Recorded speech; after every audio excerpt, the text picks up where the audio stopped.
we've got a power outage now. It's been out for about 35-40 minutes, and now it's fucking chucking it down. Absolutely hammering it down. The whole town here in Roma is out of power. And a load of other places I've seen in southeast Queensland as well.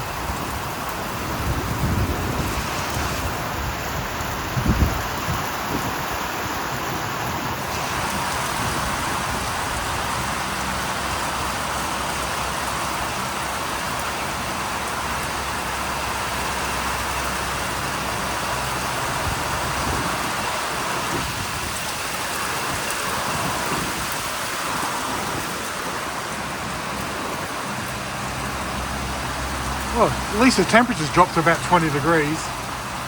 Don't need the air conditioning.